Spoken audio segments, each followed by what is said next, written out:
मेरे साथ ऐसा क्यों हो रहा है भगवान परशुराम? मेरी विद्या, मेरा साहस, मेरा सामर्थ्य सब क्यों छूट रहा है मुझसे? ऐसा क्यों हो रहा है भगवान परशुराम? अंगराज कर्ण,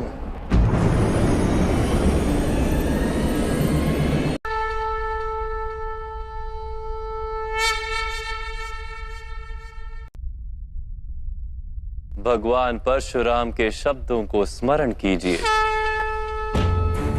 जाओ कर्ण, जीवन में एक समय ऐसा आएगा जब तुम्हारे लिए परीक्षा का सबसे बड़ा क्षण होगा। तो उसी क्षण तुम्हारी विद्या तुम्हारा साथ छोड़ देगी, लुप्त हो जाएगी, तुम्हारे किसी काम नहीं आएगी। जो विद्या नीति के मार्ग पर चलकर प्राप्त की जाती है, वो संकट के समय में साथ छोड़ देती है। ये भगवान परशुराम का श्राप नहीं अंगराज, प्रकृति का नियम है। किंतु मैंने अथक श्रम किए थे विद्या प्राप्त करने के लिए वासुदेव। फिर मुझे क्यों मेरी विद्या का विस्मरण हो गया?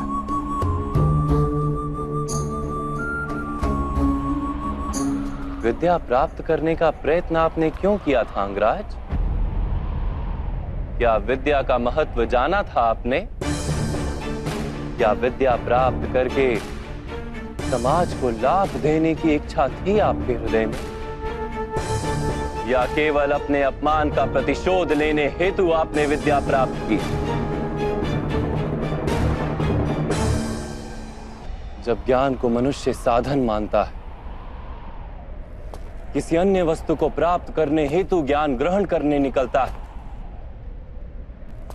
तब ज्ञान ग्रहण करते समय उसका मन स्थिर नहीं हो पाता। ज्ञान उसकी आत्मा का गुण नहीं बन पाता।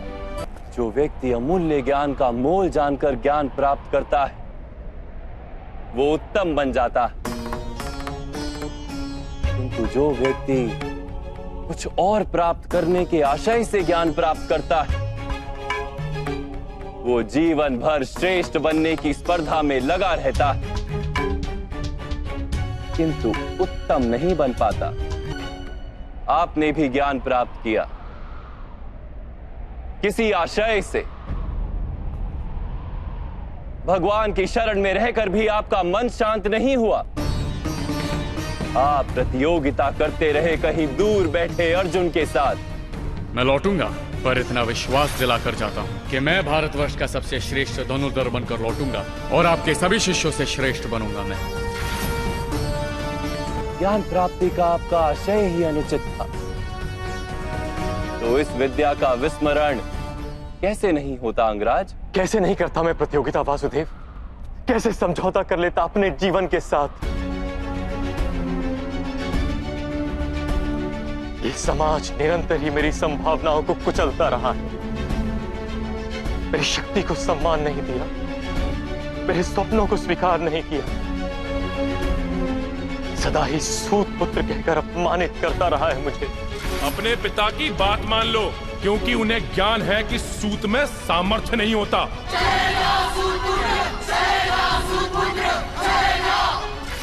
ईश्वर की दी हुई संभावना मनुष्य का अधिकार है वासुदेव, और यही समाज किसी को उसके अधिकार से किस प्रकार वंचित कर सकता है? अवश्य ही ये घोर अपराध है राधे।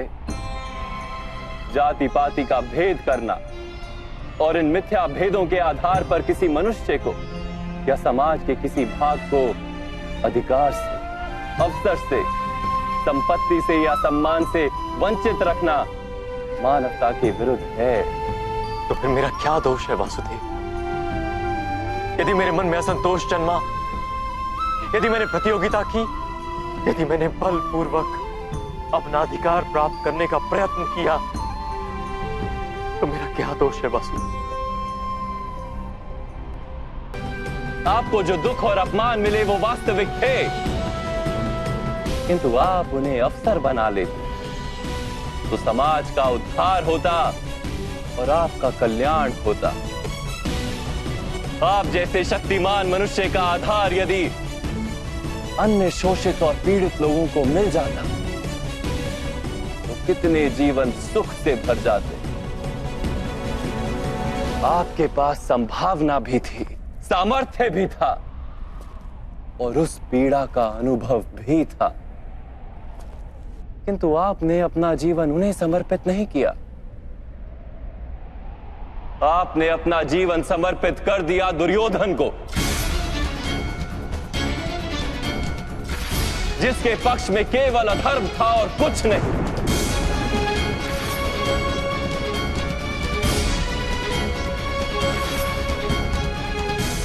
अब देखिए अपनी स्थिति।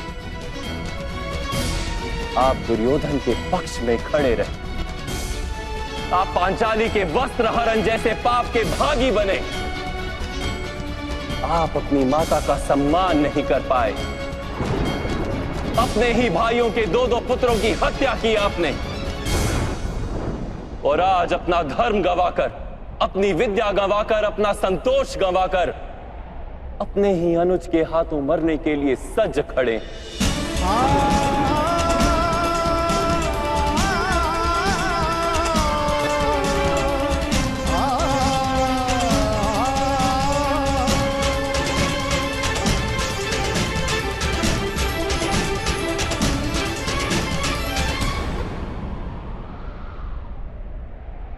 आप यथार्थ कह रहे हैं वासुदेव।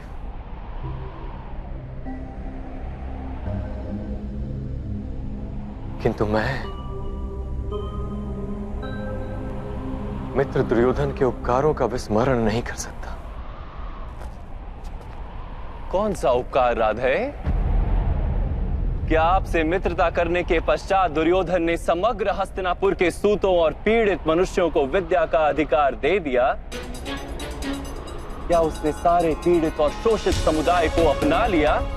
नहीं, नहीं राधे, उसने केवल अपने लाभ हेतु आपसे मित्रता की। आपके हृदय में अर्जुन के प्रति जो प्रतिस्पर्धा थी, उसके कारण आपसे मित्रता की। यदि आपने अपने दुखों का त्याग करके समाज के दुखों को अपनाया होता तो दुर्योधन की मिथ्या मित्रता का सत्य आप जान पाते। यदि दुर्योधन के हृदय में उपकार की भावना होती तो आप उसके माध्यम से संसार के पीड़ितों को लाभ करवा पाते। वास्तव में उसे सारे अधर्मों और अपराधों से मुक्त करवा पाते,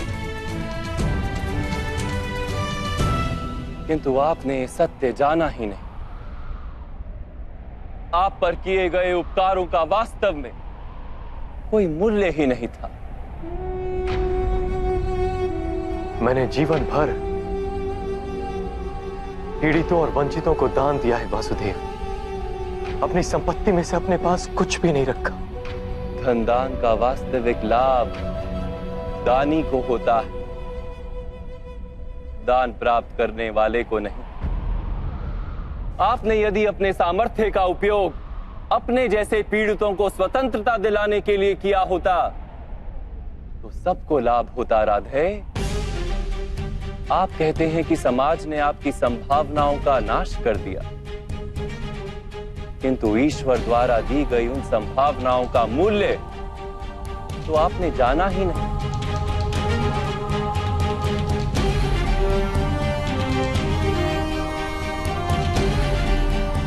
एक सत्य जान लीजिए,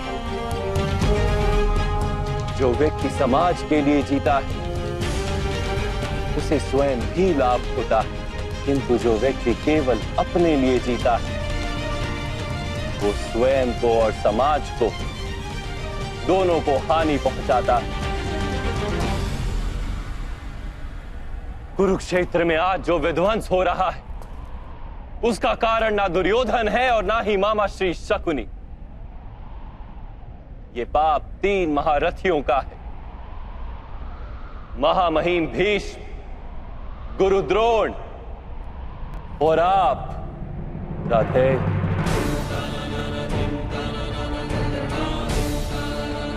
आप तीनों ने यदि अपने माने हुए धर्म का त्याग करके समाज के कल्याण का विचार किया होता, दुर्योधन को सहायता नहीं दी होती, तो ये युद्ध ही नहीं होता।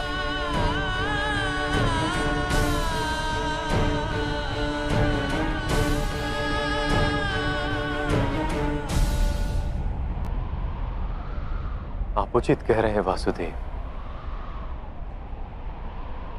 इस समाज को जितनी हानि अधर्मियों से नहीं होती, उससे अधिक हानि धर्म जानने वालों की निष्क्रियता से होती है। इस महायुद्ध का पाप हमारे सर है।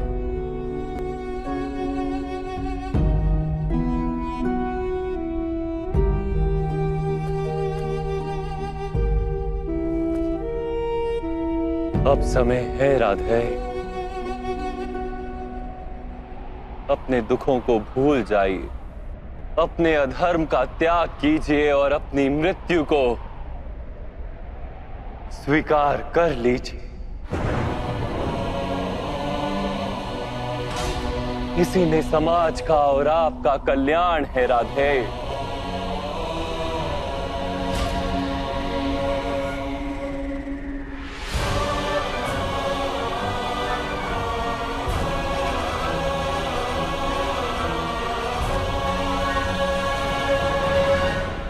मैं आपका आदेश स्वीकार करता हूं वासुदेव, मृत्यु का भी स्वीकार करता हूं।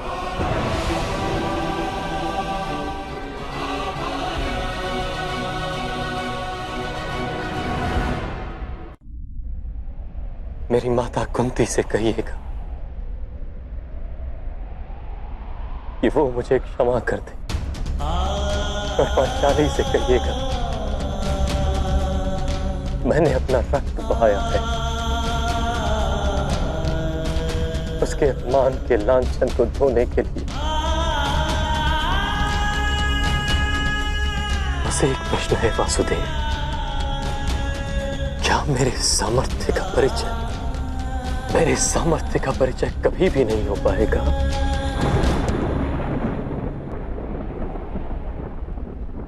राधे,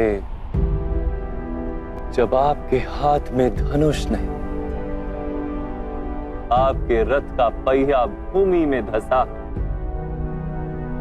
और आपको अपनी विद्या का विस्मरण हो गया है, ऐसे अवसर का लाभ उठाकर आपका वध करना पड़ रहा है। क्या यही आपके सामर्थ्य का प्रमाण नहीं?